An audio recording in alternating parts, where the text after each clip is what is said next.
Hi everyone. Thank you so much for being here. So we'll go ahead and get started. It's 2 p.m.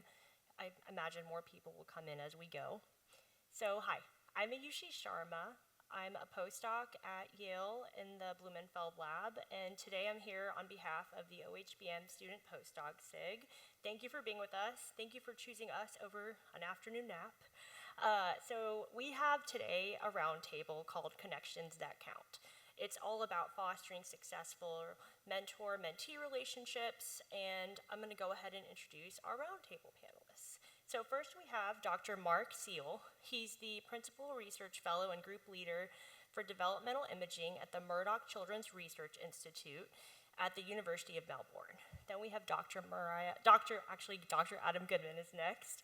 Okay, so he's the Assistant Professor for the Department of Psychology in the College of Arts and Sciences at the University of Alabama at Birmingham, my alma mater. It's where I completed my PhD.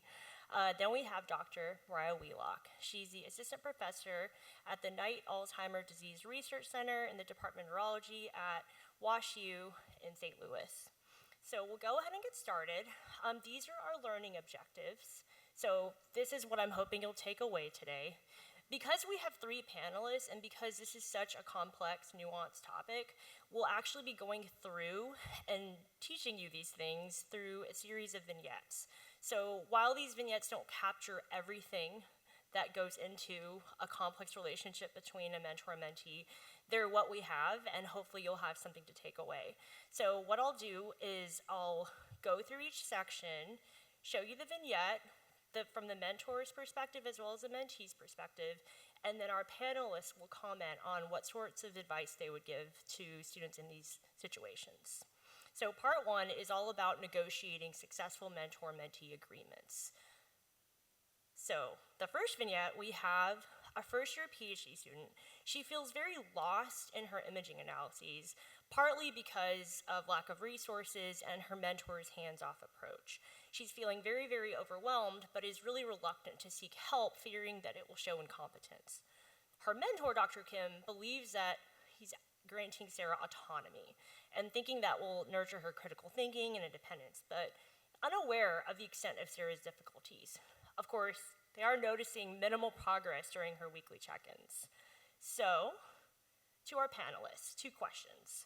First, how can Sarah express her need for guidance without diminishing her mentor's confidence in her abilities? And second, if the lab doesn't actually have the resources she needs, how can she explore other avenues? We'll start with whoever wants to go first.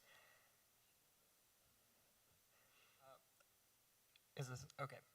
First of all, thank you for having me, and thank you all for coming today.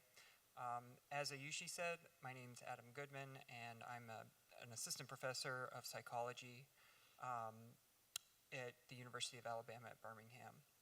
So in this particular scenario, I think something that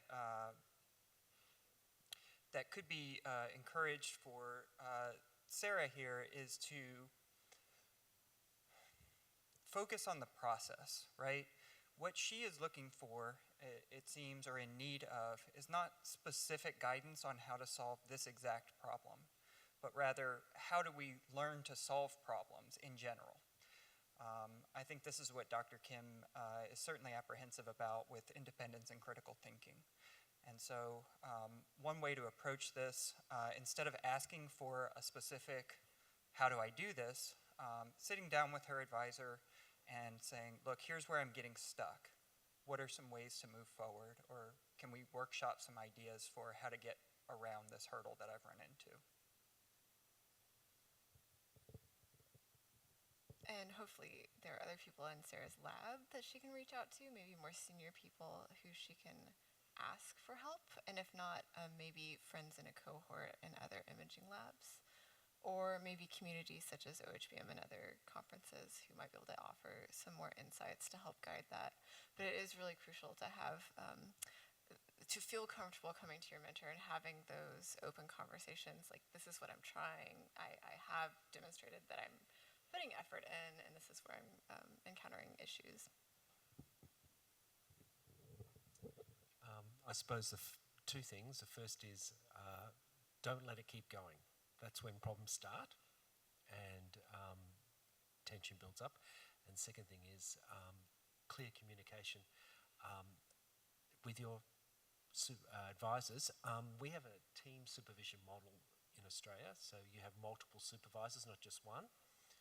You have a primary, but you meet with all of them. So if you feel like you can't express your concerns, and sorry, don't turn your head when you've got a mic, make sure that you're clear and say, look, I'm taking a bit of risk here, look, but I don't understand what the hell's going on.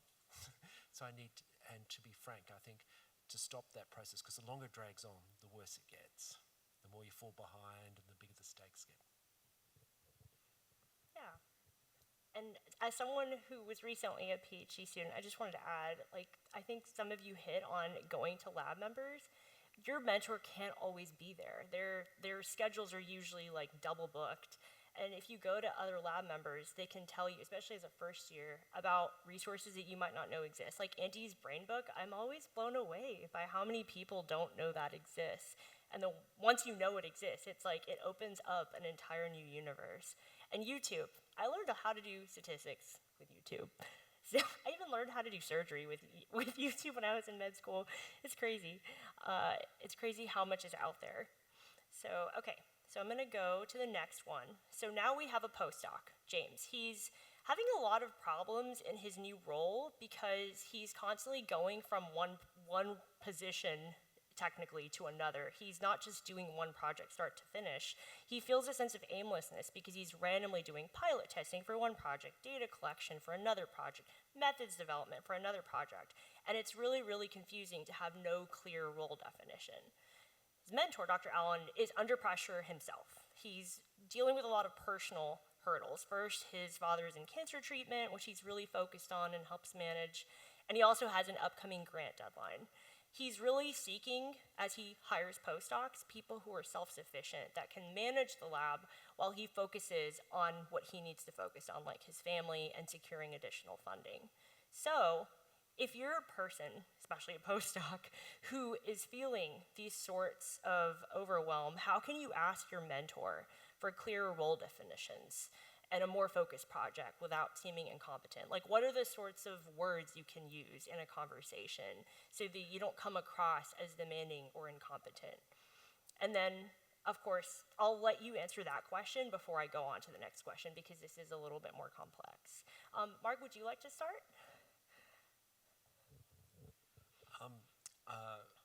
I say to my students and staff, I don't know if you've seen that BBC meme where they're interviewing someone and his younger daughter walks in the background and sort of saunters behind him like that.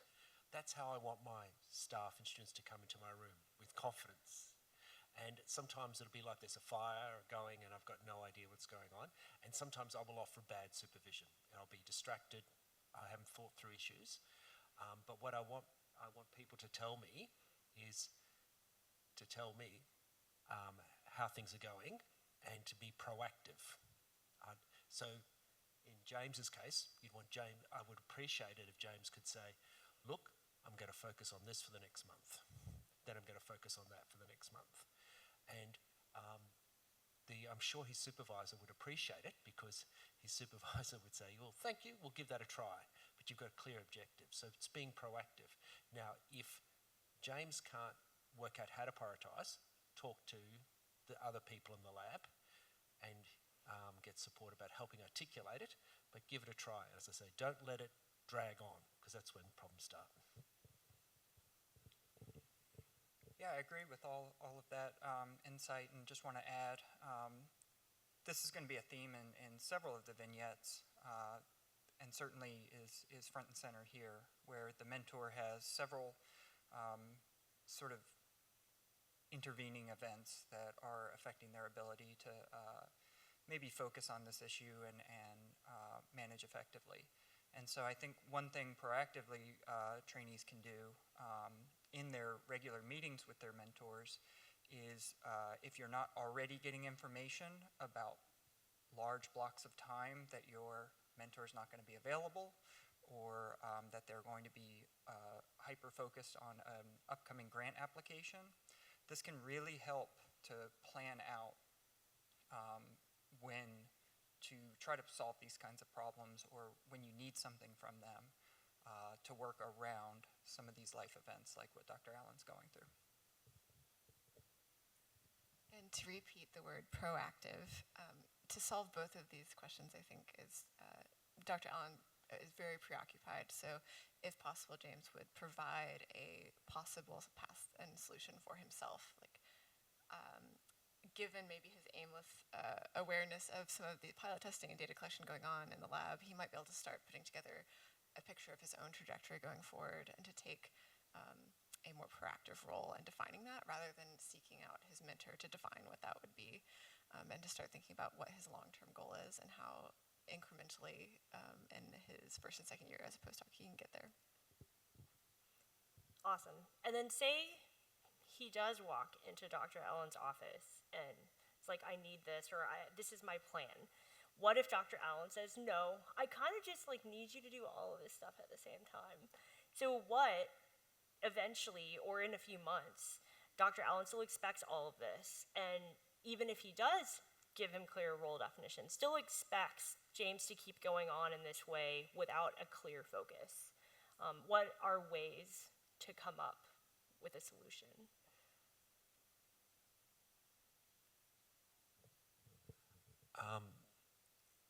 Confronting or disagreeing with your supervisor is very difficult. There's no doubt about that. I'm on the graduate research committee for the university in our faculty, and when I talk to students, what we say is there's sometimes it's all about communication and professionalism, and if you can demonstrate in a professional way that you disagree with your supervisor and things aren't work, and that you need to have a plan, there are support structures to help you in that, like people to hold your hand through the process of preparing for the conversation and talking to you about afterwards, so you're not on your own. There's going to be lots of difficult conversations during your PhD or your postdoc, but there are support structures. And there is a real power imbalance there, but there are, I was going to say, support structures to help you practice. Yeah, and just to piggyback on that, I can't agree enough about reaching out to your peer community, taking opportunities to talk to other trainees, other postdocs, even if you are a postdoc, other graduate students, whether they're in that lab or not, and gaining that confidence and validation on this difficult issue, and just knowing that you're raising a valid concern, I think, is an important mindset to go into the conversation with.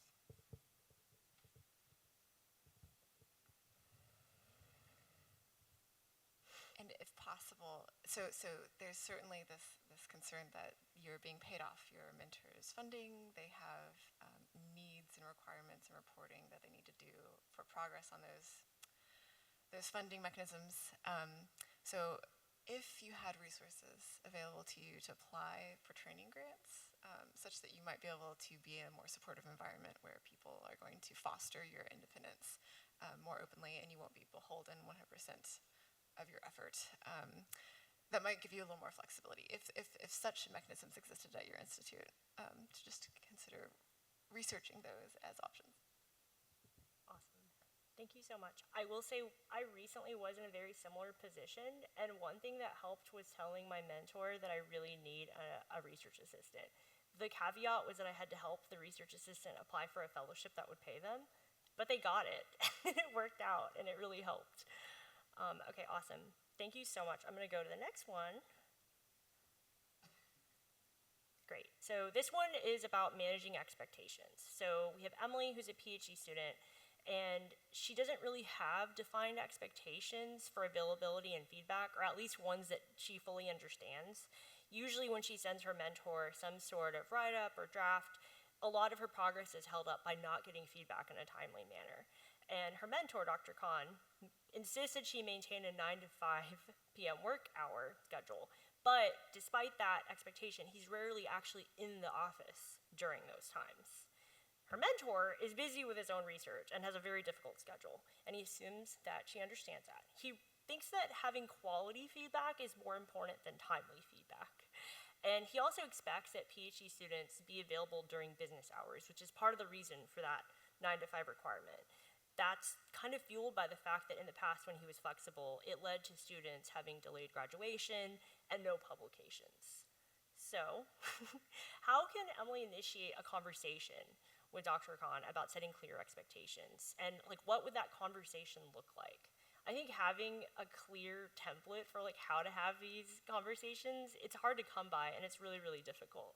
How do you do it without being disrespectful? Mariah, would you like to start? So I think a theme among these is this idea of managing up. So if Dr. Khan is not communicating his schedule to his students or staff, it's, I think, fair to ask, when is your deadline? When is your next study section? When is your next R1 going in? Can I give you my draft of my next paper after that deadline? Can we set some expectation about when I can expect feedback realistically? Yeah, I'll pass it on for a second.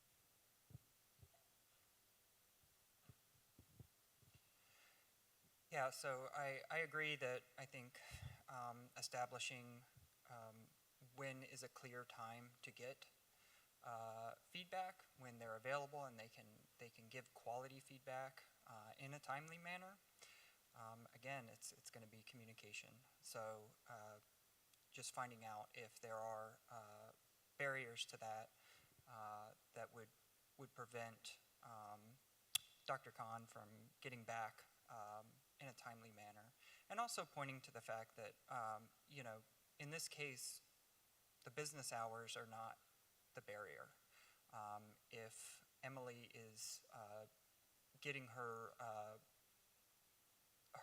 work in and what's holding up is the feedback, this has nothing to do with the 9 to 5. How she manages her time is based on deadlines, not working during business hours. So I think that would be something to point to for Emily, is that she works based on dates, not necessarily based on this 9 to 5, and she is hitting those dates.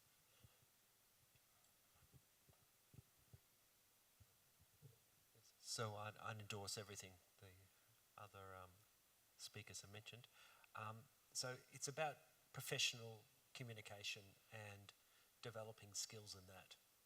So approaching a supervisor when you have and say, this isn't working, or I think would like to give this a trial.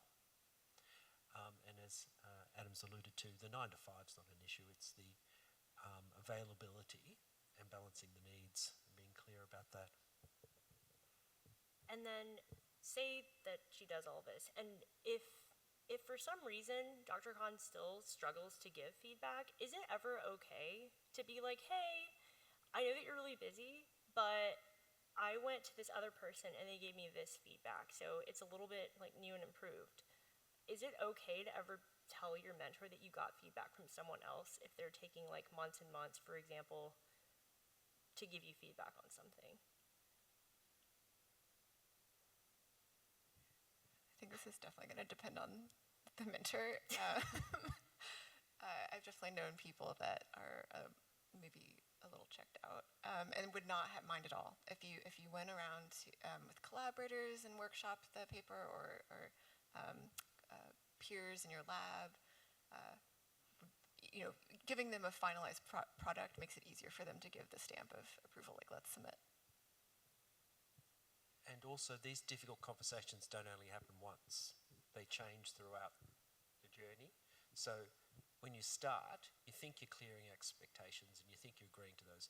But once the job starts, the role starts, things might change. Your living circumstances might change. Your supervisor availability might change. So you need to renegotiate these things along the way. Yeah, and if you're not sure how your mentor is going to react to seeking other resources, other individuals, certainly if they're not already co-authors on the work or on your committee or whatever, that can be precarious. So if you do have a question or like an inclination that it might rub your advisor the wrong way, I think it's better to be proactive and go ahead and bring up the idea that you'd like to get some other feedback. And you don't have to make it be because they're not getting back to you, but just make sure that the idea is sound with them. Awesome, thank you. Yeah, it seems like a theme is like you need to learn how to have really difficult conversations because the conversation you have will not be the first one. And then one day someone will be having them with you, probably. Okay, the next part is about building a supportive, effective relationship. So differences in communication preference are a big theme that I've been seeing recently in my network. So we have here Rachel, a new postdoc who's struggling with written expression. English is actually her second language, which is part of the reason for the struggle. Especially when she's starting a project, she really prefers informal discussions, but her mentor has said that she prefers formal written reports for weekly updates. Dr. Brown, her mentor, values detailed reports, and the main reason is to inspire scientists to actually enhance their writing skills. He's not fully aware of Rachel's difficulties, largely unknown, honestly, but he does emphasize constantly throughout lab meetings and other sessions that regular writing practice is really essential for improving one's proficiency. So, to our panelists, how can Rachel communicate her preference for verbal discussions to Dr. Brown, at least for this stage? And is it negative? Is it actually negative to not want to do this? I think that's an important question also. Mark, would you like to start? Or whoever's ready? Okay. Yeah, so again, it seems like Rachel is reluctant to share this struggle that she's having, maybe out of fear of seeming incompetent or just admitting that she's struggling. And that is a hard conversation and thing to admit sometimes. But you know, one choice we can think about that we have in these scenarios is, am I choosing momentary discomfort or long-term resentment? By not communicating, you're choosing long-term resentment, and you're going to have to overcome that momentary discomfort.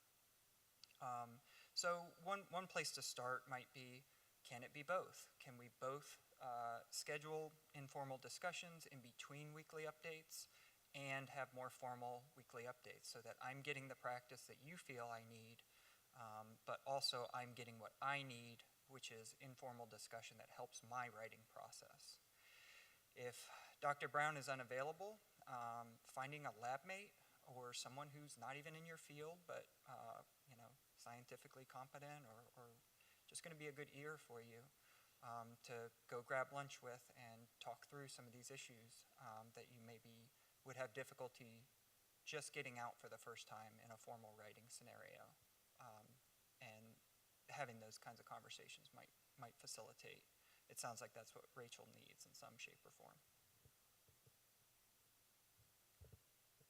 To follow up on that, I might suggest maybe also a compromise. So instead of asking for an additional hour of time each week or every other week with your mentor who may not have that time to give, perhaps something as a compromise between writing a formal document and just having a casual conversation. If you had maybe slides with bullet points to meet halfway in the middle between where a mentor could review and read some structure there, but also have more dialogue. Awesome. So I actually have a question for you. So I was recently at a conference, and this situation actually came up with a colleague of mine. And we usually have sessions where like he'll show me his writing and I'll show him like what's lacking, like in terms of just like English grammar and syntax. The other day I was like, hey, how's that like grant coming? Did you still want to meet about it? And he was like, no, I realized that I can use ChatGPT instead. And so that my question for you is, so then we all had a debate about it. And it was like, okay, well this is for weekly updates. He's not using it for a grant. And then he decided that at the top of his weekly update, he's just going to say, aided by ChatGPT. I think he calls her Jane. But anyway, but we all wondered and didn't want to ask any of our mentors at the time because it was a weird situation. What do you think about this? Like, how would you handle that if you had someone tell you, like, oh, hey, I wrote my weekly update with ChatGPT? If they're struggling with English. specifically? That was going to be my response to the second question. Yeah, I would actually absolutely endorse that. I have students that do that, and just they're open with me. Like this was improved by ChatGPT. No fault. Yeah, no harm. Awesome. Okay, cool. Okay, so now we're on to vacation time and burnout. Very, very common themes in a lot of challenging situations. So we have Jasmine. She's a fourth year PhD student, so towards the end, and is feeling burnout from her heavy workload and lack of a vacation. She wants to talk to her mentor about it, but is concerned it'll be seen as a lack of commitment, particularly because of her mentor's personality. Her mentor, Dr. Carey, is like the weekend warrior who works after hours and on weekends, pays less for scan time just so she can, kind of get more scans in. So a lot of the lab members are there on the weekend scanning. She's oblivious to Jasmine's burnout because of poor communication in the lab. She has previously turned down some requests for vacations and deadline extensions, which all had, very specific circumstances. But all of that together has not created an environment that fosters conversations about mental health. So, to our panelists, how can someone communicate their need for a break without seeming uncommitted? And how precisely should you do that? Like conversation-wise, like what are the right sorts of things to say?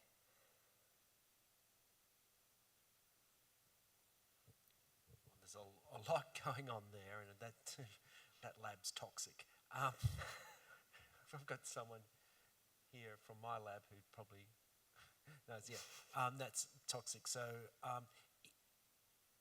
it's too late. You're already in the lab, but I would avoid going anywhere near those that sort of environment.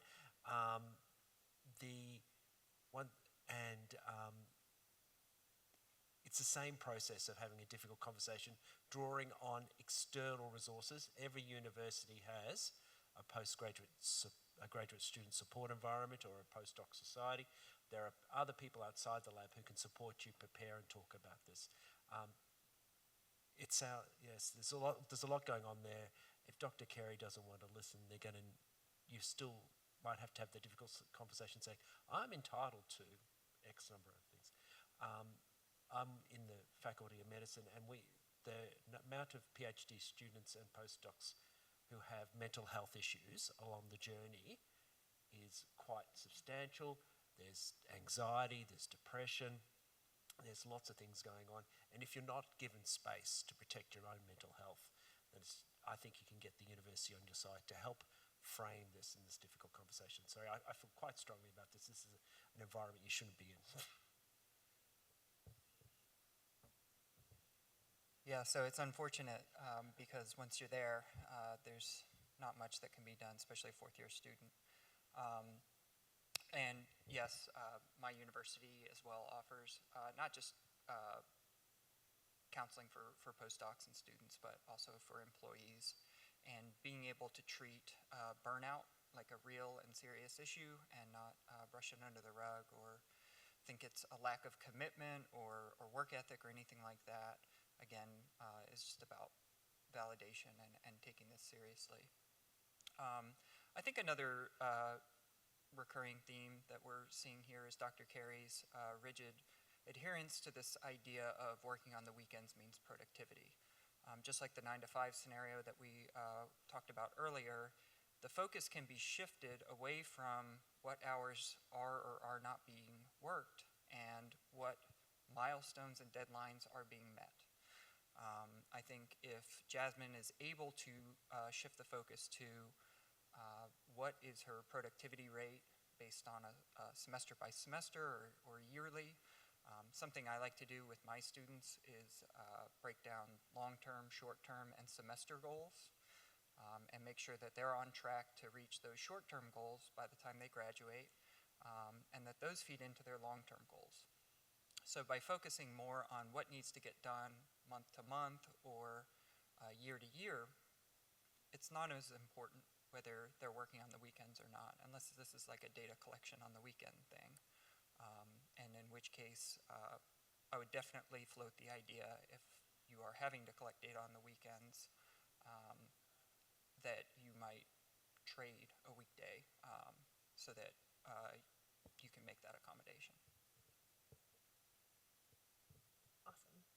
will say that when I was burnt out at a point, like I was approaching burnout as a PhD student, a lot of my suffering I imposed on myself.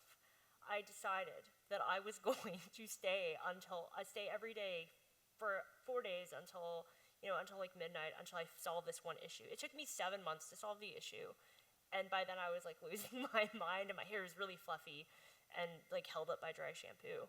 And it turned out that a lot of it was like me, and not realizing that just because my mentor worked really crazy hours, he didn't really expect that of me though. Like he saw people in the hospital and was a PI, and so it wasn't like his situation actually applied to me.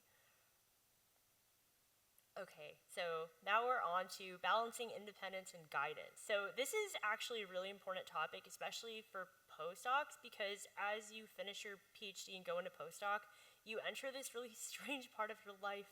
The whole point of that part of your life is to get a whole other job, and you are becoming very, very independent, but you're still not independent, and that can cause a lot of strife. Okay, so we have Emma. She's a fourth-year postdoc who's really excited about new cool techniques, some of which she learns about at this conference. She wants to use a new data fusion technique to increase the impact of her paper, but she's clashing with her mentor, who really doesn't like these new sexy approaches that like no one has actually really published with. She prefers traditional methods, causing tension as Emma seeks more independence. So of course, Dr. Lopez has a lot of past negative experiences with people wanting to use these sorts of methods. She values consistency, and she really prefers that Emma use the established techniques in her lab for this upcoming paper. So, what would you all advise? Like, how can you effectively present a technique that's new, especially because you're wanting to like put in some of your own flavor into a paper or project? And then, what if, especially at this stage, what do you do like when you're wanting independence but you don't necessarily get it? And how can you reframe your mind?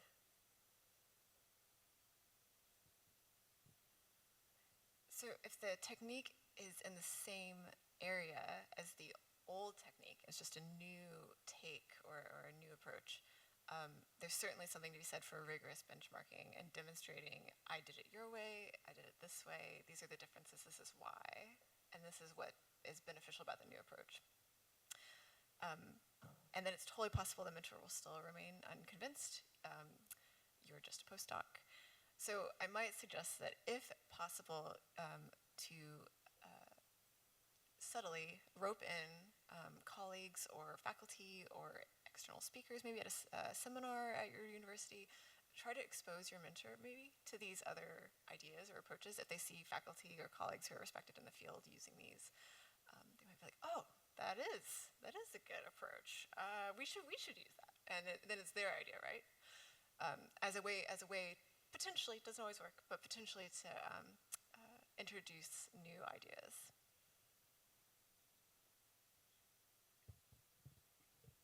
And one other thing to add about this scenario is Emma's approach here as a fourth-year postdoc, right? She is certainly getting to the point where she is starting to want to be more on her own and not having that final authority to say, this is the way we're going to do it, which is what her mentor has.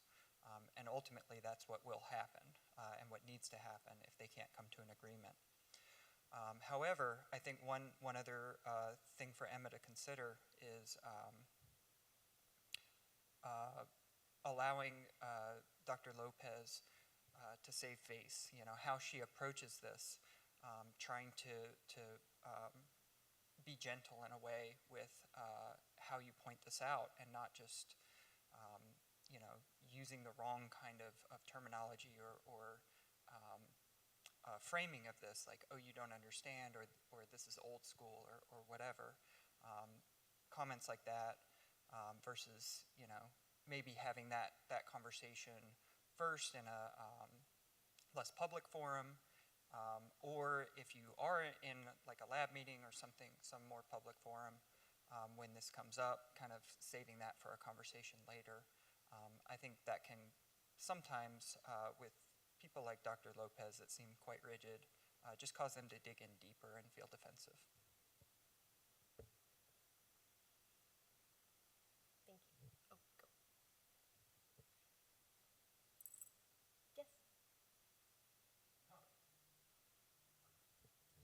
was just thinking this is an analogous situation if you have multiple supervisors or multiple advisors.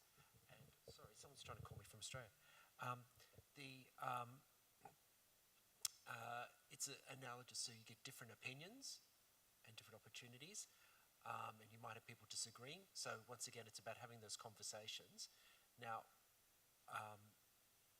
every supervision relationship is different, but very rarely does it come to fisticuffs or terminal breaks in relationship. And part of being a postdoc is defining yourself and having those difficult conversations about, well, I think we need to go this way, and maybe, as was said, demonstrate the advantages of both approaches and just telling the story. Awesome. So now we're on to navigating challenges and advocating for yourself. So we have a lot of people who struggle with like differences in like publishing mentality. But of course, whether or not you publish during your PhD is important because it's a form of academic currency. It's how you show that you've actually done something. And so now we have Laura, a fourth-year PhD student, who wants to publish. Her mentor insists on gathering more data for a single masterpiece Nature paper to be submitted after graduation. But Laura's worried that the lack of first author papers will make her less competitive when applying for postdocs. Her mentor is all about thorough data collection for super impactful publications and is worried about Laura rushing to publish prematurely. They had actually previously agreed that having all of the findings published in a single Nature paper would be a huge gold star for CB. So because of that conversation, he's confused by this change of heart. So if you could talk a little bit about the situation from your perspective and your experiences in terms of like publishing approaches, publishing mentality, and how someone in this situation can actually find some sort of common ground. Is it even possible to find common ground? And yeah, take it away. It is always possible to find common ground, and you may have, I was going to say, I keep reiterating, yes, you have to have difficult conversations, find support around you, and you're not alone, those are important. I've just had a PhD student who's finished. I was a primary supervisor, but during her PhD, she was talked into patenting one part of it, and that meant that she couldn't publish or present that work because the patent was still being sorted out, and she's now still postdoc and hasn't presented or patented her work because it's still patent. And I was very unhappy with this because I want to champion her. And I want her to do a fabulous job. So that was a consequence of the university, and I think we were entering into something. So yes, there's always opportunities. Look, and the vignettes are always at extreme positions. I think supervisors have a duty of care. The student, they have to draw a line in the sand somewhere and say, "Yep, this is for you, not for me." And you have a conversation about that.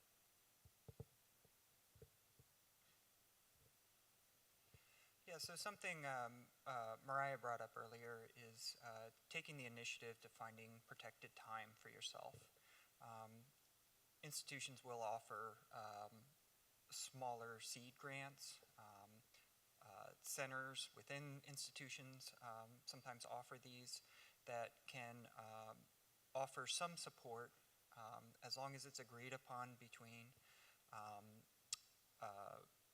the advisor and the student, that they can pursue this. And then, then they're able to outline a training plan.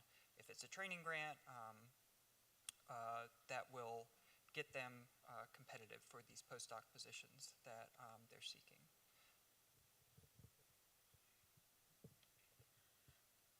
And I think maybe it's just because I'm not familiar with labs that nature's the only way, but I don't really know students or postdocs that only have one project.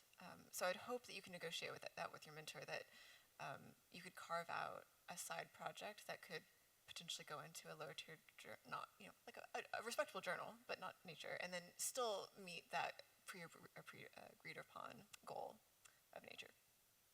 Absolutely, yeah. That's actually what happened in a similar situation. They got a training grant and then got like a smaller project funded by that training grant. So it's like a combination of what you said. And then that, thankfully, they had like sort of more control over where it was submitted. And for the Nature paper, that student ended up uploading it on bioarchives before postdoc interviews. So yeah, it's funny. There is always a compromise. It can seem like it's like there's no hope, but there's always a compromise. Awesome. So now we're on to more communication barriers. So John is a third-year PhD student who's really struggling to both communicate with and actually like see his mentor in person. Emails often go unanswered, meetings are frequently canceled or constantly rescheduled, and John really feels neglected. He feels really alone and is worried about the progress of his dissertation based on how all of this is going. His mentor has his own overwhelm. He has a lot of admin and research duties. He really expects John to work independently, especially based on what he knows about John. Dr. Patel is newly a father and recently came back from paternity leave, and he's balancing work, which is proving really challenging because both he and his wife lead their own labs. He's unaware of the extent of John's worries and frustrations. So back to this, like, how do you express the desire for more communication? Especially, like, you don't want to appear pushy, especially when you know what your mentor is struggling with. And what do you do if you request something, have these sorts of difficult conversations, but at your third year, you're struggling to make any progress on your dissertation because of this mentorship style?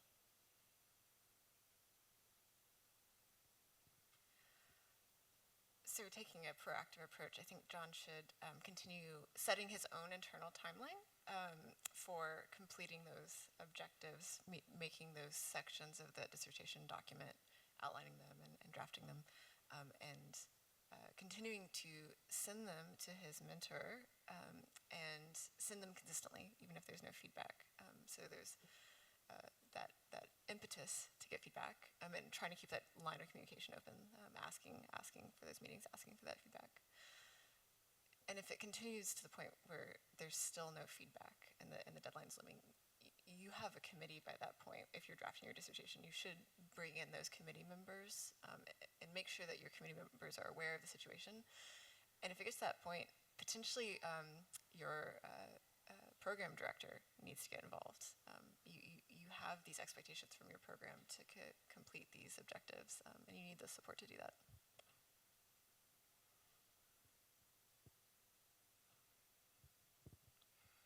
Well, about 2.5 years ago, I was this new father on paternity leave, and I can tell you, not only missing the time from work, but then coming back and having an infant at home, I was very sleep deprived.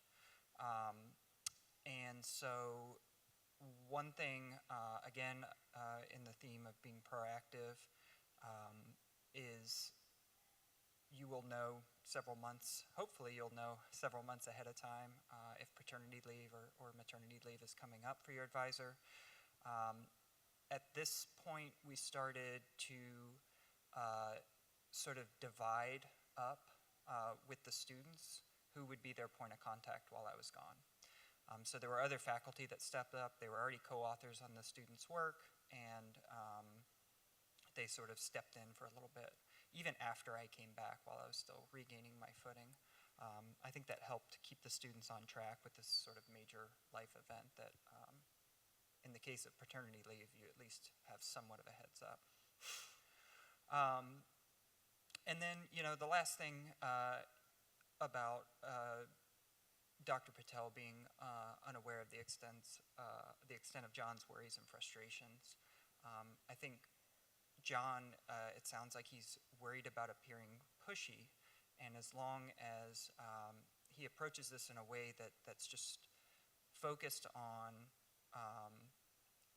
what he is in need of and not accusatory or ascribing intention or lack of empathy or anything like that, I think John can get that the extent of his worries and frustrations across in a way that's constructive. Okay, great. Thank you. It's it's funny, so the communication that you all keep talking about, a lot of times in my current lab, I've noticed that a lot of students like have struggles and frustrations and things that bother them, and every time I'm like, did you talk to them about it? They're like, no.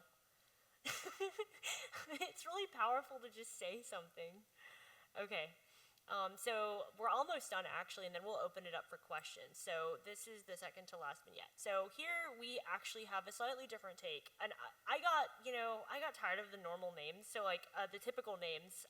So I went with some Lord of the Rings inspiration. I hope you don't mind.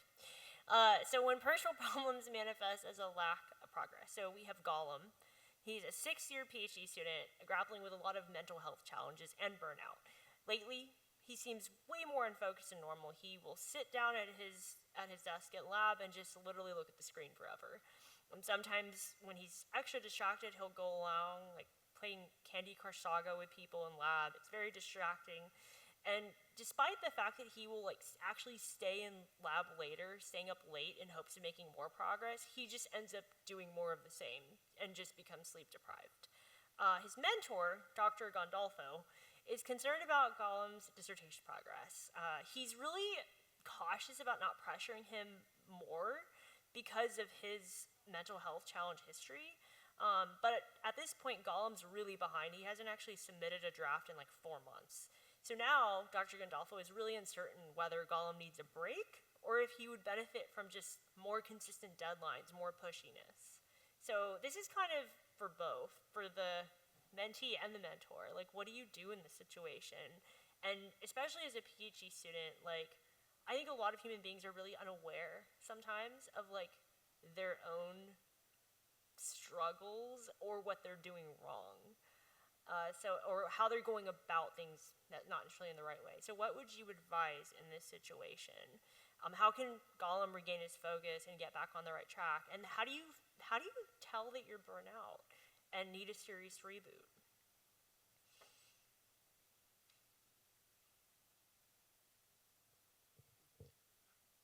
One of the greatest challenges of mental health is that you don't realize where you're at. You've been sitting in the boiling water for so long, you don't realize it. This happens to supervisors and advisors too. So you might have noticed their decline. I think having supportive and constructive conversation around that. The communication skills you're learning now will stand for any professional relationship you have for the rest of your career. So it's the clear communication and that someone approaches Gollum, because I think that perhaps Gollum needs perhaps someone else to help frame something for them.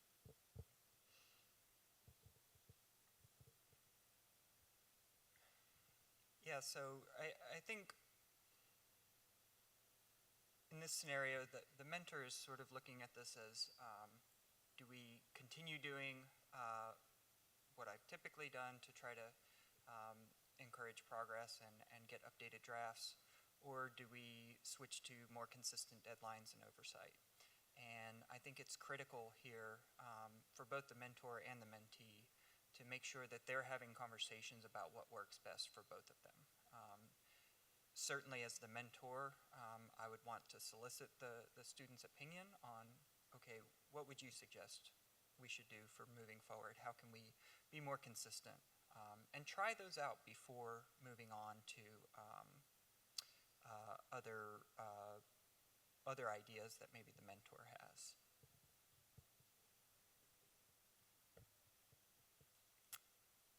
But I guess the only thing I'll add is being a PhD student is hard, and this recurring theme of burnout is common. I had a student call this period of time the fog, where they couldn't figure out how to wrap things up and they couldn't figure out how to exit, and they just felt stuck. And so I wonder if feeling lost is part of the struggle that's happening with this student. And if there's a way to make it more concrete, like the end is near. These are the things, steps to take, each step, one at a time, foot in front of the other, might help the student reach that light at the end of the tunnel. Totally. I had one thing to add, like, there are mentors and there are mentees, but there are so many other people in your lab, and when my postdoc advisor hired me, it was actually really interesting. At my first interview with him, he said one really important thing is that, and this is what I'll be looking for when I talk to your, like, recommendation letter writers or whatever, is kindness is the most important thing in my lab, and it's not just about, like, being nice and, like, bringing cupcakes. It's about supporting the people in the lab. If you know how to do something and no one else does, I expect you to volunteer, or I will tell you to help them. And if someone is struggling, I won't always know, but I want you all to support each other. Because if I can't be there, then I expect, like, especially the postdocs to be there. I think that's a really powerful thing in my current lab, is that the postdocs really do support the PhD students, and we're expected to, but we also love doing it. So I think that's really helpful, and I benefited from that when I was a PhD student. I had 2 really great postdocs, one postdoc and a research associate that, like, I felt like sometimes shielded me from some of the insanity that can ensue in a lab. Adam was actually one of them. That's how we met. Okay, awesome. So I'm gonna go on to this last vignette, which is part of creating a personalized mentoring plan. And it's actually a pretty important theme here, which is that, like, not everyone becomes a PI, not everyone becomes the director of a lab. In fact, I would argue, like, of all the people that get a PhD, that's not the majority of people, right? Like, that there's so many other things you can do with a PhD, and that's a really important thing to deal with and to, like, understand when you're mentoring people. So mentee here is Rachel. She's a second-year PhD student, and she really needs targeted guidance and relevant experiences that serve her actual career objective, which is a future in science policy. But she feels like her mentor really overlooks this and ignores these ambitions and discourages her from engaging in the sorts of activities outside the lab that would help contribute to this. Of course, her mentor, Dr. Coppola, this is motivated by film director, mentors all his mentees with the notion that they will all leave their own labs one day. And because of that, advises them to seek out activities outside the lab that would distract from that. He actually thinks Rachel wants to be a PI and sort of sees her as a mini PI because of her innovative leadership skills. But he doesn't actually realize that science policy is her primary career objective. So, again, a lot of miscommunication, lack of communication, and of course, tailoring mentorship to a person. Those are, like, the themes here. So what would you all advise? How can Rachel effectively communicate this need? And, like, what can she do if she continues to feel like this is being ignored? So I mentioned this earlier, and I don't think this has to be part of the lab culture like it is where I initiated as the mentor. I think as a mentee, this can also be a framework for communicating what your long-term goals are. But making sure that each of the experiences you're getting during your training experience feed upward into these long-term goals is a great way to communicate your long-term goals with your advisor. And so, let's say you're asking to engage in these activities and your advisor's maybe trying to steer you away from that. They're not seeing how this connects to your long-term goals. So by showing a clear trajectory between what these long-term goals are, what goals you want to have by the time you graduate, and then how each of these individual goals that you're asking about feed into that can start that conversation, that this is not just a distraction, as it's put here, outside of the lab, but rather an important career step for this mentee. So I guess to follow up on that, let's say Rachel did, communicate her goals effectively, as Adam put it. He may not be in a position where he's knowledgeable about how to advise her for that particular trajectory. There are a lot of non-academic trajectories that people can go on. And I think it's becoming pretty well recognized at this point that we're training many more PhD students than we are able to accept into academics. So universities, I would recommend looking at your resources at your local university are starting to offer programs that can offer these sorts of resume as opposed to CV building activities, entrepreneurship or science writing or medical illustration, all these other alternative opportunities that are adjacent to research, but can help build your resume so that you can go into one of these careers outside of academia, as it's traditionally known. Awesome. Thank you. And if anyone here is interested in a career outside academia and is like at a point in their career where they want more experience, like on the side, like as a PhD student, there is an organization called Knowing Neurons. It's run entirely by PhD students and some postdocs, and you can actually get experience with some of the things that Mariah was talking about, like medical illustration, science writing, podcast, like science podcasts, all that stuff. So I can share more information about that with anyone who's interested, because I used to be a part of it until very recently. I retired. So yeah, okay, awesome. So now we're on to questions and discussion. We have like 4 or 5 minutes. I will say that our mentors said they are available like after this if anyone wants to have like a walking discussion. And if there are no questions, I'll see if there are. I have a QR code before you leave. Actually go ahead and put that up. Thank you for being here. Thank you for your attention. These are our sponsors. Thank you to all of them. And I have this is actually what I was trying to get to, which is for anyone who's about to run out, who doesn't have a question, this QR code will give you a link to this PDF. Making the Right Moves, Practical Guide to Scientific Management for Postdocs and new faculty. But yeah, if you have a question, please come up to the mic.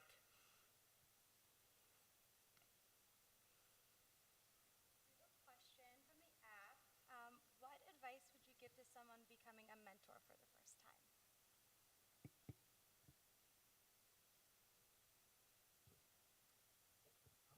Do it. I've been involved in various mentor programs for a long time. I'm old, and I'm sure the first time I did it, I look back and think, you don't do it effectively. Sometimes there's good fits and bad fits, but I think definitely do it. Take the opportunity to learn about someone's experience, and also have the opportunity that most universities or professional organisations offer mentor training or a framework to help you be prepared for these discussions. So that's my perspective. And there's also books out there, philosophies that you can read about on leadership or lab management. I'm reading a book now by Brene Brown called Dare to Lead, who's an academic and talks about a lot of these issues. And just being willing to be vulnerable with your mentees. They're in a very vulnerable state, as Mariah pointed out. Being a graduate student is really hard, and it's not a walk in the park either to advise someone. And I think if you can come together with them and realize, like, look, we're going to figure this out together, that can be very powerful for both of you. Awesome. Any other questions?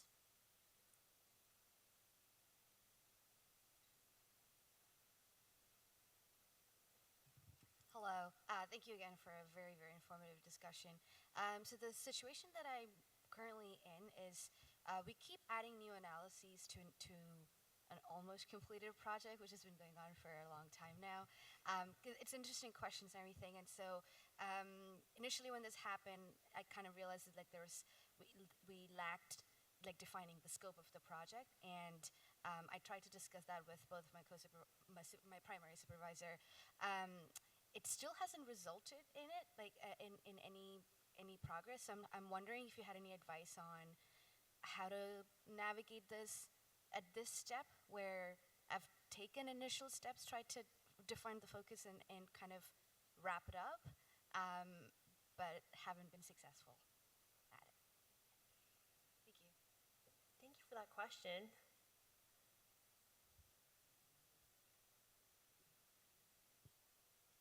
So I think it's kind of a natural process with a lot of papers to feel out where the end of the paper is, certainly. And once you've kind of done the broad scope of it, to think of, the secondary analysis we need to do. but you can't just keep tacking on supplemental analyses. And it needs to stop somewhere. With my trainees, we try to formalize and block out, even before we start drafting the paper, what the figure plan is. What's the narrative vision going to be? So to kind of make that cutoff point. Like we feel solid, like this is 8 to 10 figures. Some of these are going to go to supplement, and this is the narrative we want to show. And then we'll meet with the rest of the collaborative authors and present the narrative and the figures and make sure kind of everyone's on the same page. Maybe that would then be compelling evidence, like, oh yes, the narrative's there, like we're ready to go. This recently happened to someone I know, and it's funny, they're in a different lab in the same like general space as me. And I noticed, I was starting to wonder if they were ever going to finish this paper, in all honesty. And then they kept going. Every time they met with their mentor, who is not my mentor, I was like, yeah, but I don't know, like, maybe we could have this other thing. That's cool. Did you try this? Maybe we could have this. And it was, like, born out of curiosity. And then one day, this PhD student just said, no, I can't do it. Like, I think I would really prefer if we not add anything else, and if we just submit it, and then if the reviewers ask for it, then I'll add it. And then the mentor was just like, okay. And I was like, whoa, they just said okay. And that might not happen, but I'm just saying, it was interesting to overhear it. That's the weird part about being in a co-working space. Were you going to say something? I'm just going back to why you think it hasn't happened. You said you've tried to have this conversation with your primary supervisor. Why do you think they aren't listening or not hearing you?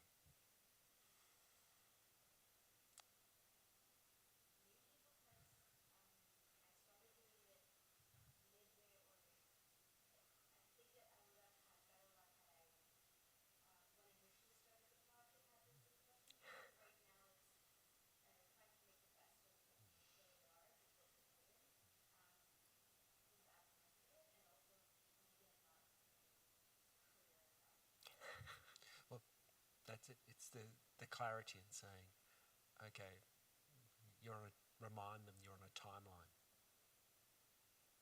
It's great that you thought of like why that was a great question, like prompting someone to like be like, why do you think that happened? That is important. I should do that more to myself. Thank you. Any other questions? And of course, if something's like more personal that you don't want to share, please feel free to find our mentors after the session. So thank you so much to our panelists. Mark, Adam, Mariah, like you have been so amazing. Thank you so much for being on the journey from like submitting the proposal to being here today. I'm so grateful to you because you are the highlight of this session, obviously. And thank you to all of you for being here. Thank you for your time and attention.